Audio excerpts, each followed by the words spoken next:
Voilà, chers amis, bienvenue à une autre dévotion. Nous sommes à la dévotion de mardi le 21 septembre 2021.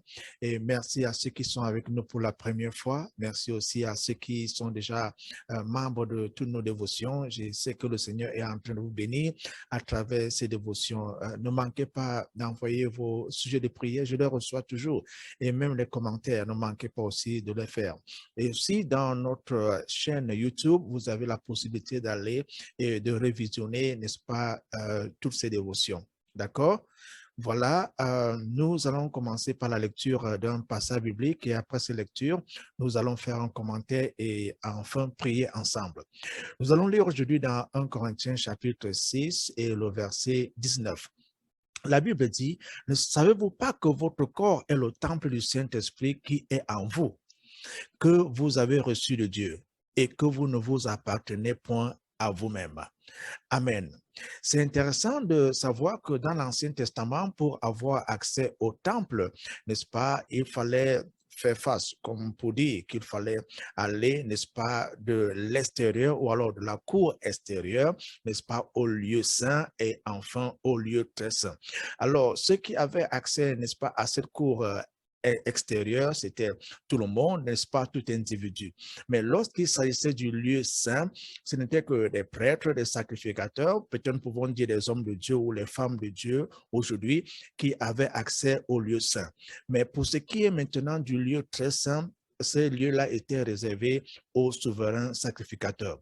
Vous voyez, Dieu tenait compte de ces principes-là selon sa sagesse.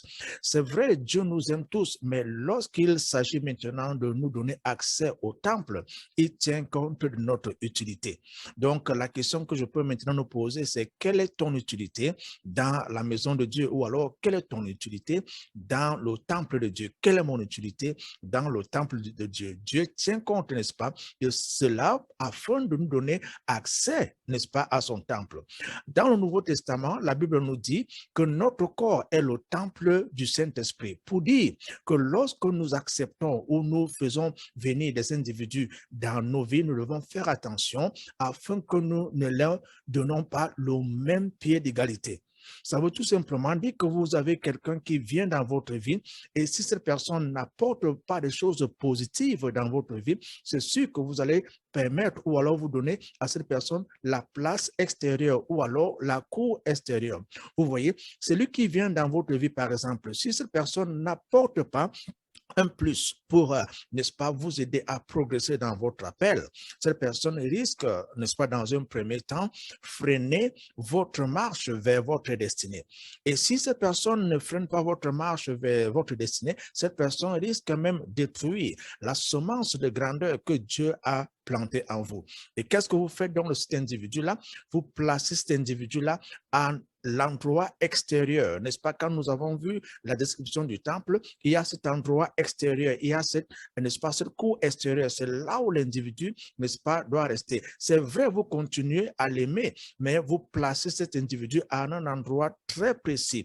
Et si vous avez, n'est-ce pas, devant vous quelqu'un que vous accueillez et vous savez que cette personne apporte, n'est-ce pas, un plus dans l'appel de Dieu, un plus dans votre ministère, un plus dans votre travail, si cette personne est une personne ressource, si cette personne vient et vous aide, voilà la personne que vous apportez et on peut dire maintenant dans le lieu saint, n'est-ce pas? Ou alors dans le lieu très saint. Alors, ce que nous pouvons maintenant observer, c'est que beaucoup de temps, nous avons rapproché des gens dans nos vies qui ne nous ont pas apporté de bénéfices, qui ne nous ont pas apporté de conseils, qui ne nous ont pas apporté de soutien dans l'accomplissement, n'est-ce pas, de la destinée ou alors de la destination. Je peux même dire dans l'accomplissement du plan que Dieu, n'est-ce pas, avait pour nous. Le plan que Dieu a pour toi est un plan extraordinaire, c'est un plan divin. Alors Dieu voudrait que tu accomplisses cette mission-là. Mais il y a quelque chose que nous devons comprendre, c'est que les personnes que nous accueillons nous devons savoir à quel niveau les placer. Si nous les considérons comme des individus à placer au même pied d'égalité, nous risquons d'être surpris parce que celui que nous avons accueilli n'est pas celui-là qui apporte un plus, n'est-ce pas, dans ma vie. Ce n'est pas quelqu'un qui apporte de l'aide. Cette personne n'est pas une personne ressource. Au contraire, la personne vient et retranche ce qui est déjà même en moi. Et si cette personne ne retranche pas, la personne a même tendance, n'est-ce pas, à détruire ce qui est déjà dans ma vie. Peut-être vous connaissez quelqu'un que vous avez accueilli dans votre vie, la personne n'apporte absolument rien. Au contraire, cette personne retire ce qui est déjà planté en vous. Et qu'est-ce que vous faites? Vous devez donner à cette personne la place, n'est-ce pas, extérieure, la cour extérieure. Ça veut dire que vous continuez de l'aimer, mais vous avez donné à cette personne la place extérieure à cause, n'est-ce pas, de son utilité. Amen. Vous voyez, par exemple, dans le cas de Samson, qui a accepté Delilah dans sa vie, quand nous lisons Juge, et quand il donne dans cette place à Delilah, qu'est-ce qui se passe, n'est-ce pas? Sa destinée est totalement détruite parce qu'il n'a pas su qu'en invitant, n'est-ce pas, Delilah dans sa vie, cela devait enfreindre ou alors cela devait freiner ou détruire même la destinée qu'il avait. C'est très important. Or, quand nous savons que nous avons un trésor en nous, selon 1 Corinthiens chapitre 4, verset 7, nous devons préserver ce trésor. Dieu a mis en toi un trésor. Dieu a mis en moi un trésor. Et ce qu'il attend, c'est de voir que ce trésor-là est en train de s'étendre. Vous voyez, si le trésor est le trésor de l'amour, Dieu voudrait que cet amour-là se répande au milieu de vous, autour de vous. Si le trésor, c'est le trésor de la générosité, Dieu voudrait que ce trésor-là se répande, n'est-ce pas, autour de vous. Si le trésor que Dieu a placé en vous, c'est le trésor, n'est-ce pas, de la bonne nouvelle, apporter la bonne nouvelle, n'est-ce pas, encourager les uns et les autres, Dieu voudrait que ce trésor-là se répande. Mais le problème, c'est que quand nous accueillons des individus dans nos vies, ces individus-là ont tendance, si ces personnes ne sont pas orientées correctement, ces personnes risquent, n'est-ce pas, à freiner l'expansion de l'œuvre que j'ai dans ma vie, l'œuvre que vous avez dans la vie, ou alors ces personnes risquent totalement détruire la semence de grandeur que Dieu a placée en vous. Vous voyez. Donc, retenons ceci aujourd'hui. Est-ce que nous devons accueillir tout le monde dans notre vie au même pied d'égalité? Nous disons non. Il faut savoir faire la différence des choses. Donc, à chacun sa place selon leur utilité. Amen. Voilà, nous allons prier et je vais prier pour toi si tu n'as jamais accepté Jésus-Christ dans ta vie comme ton Seigneur et ton Sauveur personnel.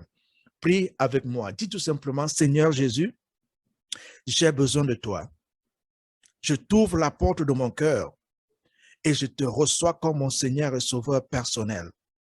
Pardonne tous mes péchés et donne-moi la vie éternelle que tu promets. Amen. Et si vous avez fait cette prière, je vous dis félicitations et bienvenue dans la famille chrétienne. Alors, dites à quelqu'un que vous avez accepté Jésus-Christ. Ne manquez pas aussi de lire la Bible chaque jour et parler avec Dieu dans la prière. Et si vous ne faites pas partie d'une assemblée chrétienne, je vous invite à faire partie d'une assemblée chrétienne où la parole de Dieu est prêchée et enseignée et Jésus-Christ est levé au-dessus de toutes choses. Alors maintenant, nous allons prier. Je vais prier pour vous, je vais prier pour vos affaires, je vais prier pour que le Seigneur continue de vous guider dans votre marche chrétienne et que tout ce que vous êtes en train de faire, qu'il apporte, qu'il amène, n'est-ce pas, auprès de vous, des personnes qui vous aideront à accomplir la mission qu'il vous a donnée. D'accord? Prions ensemble. Seigneur, nous te disons merci.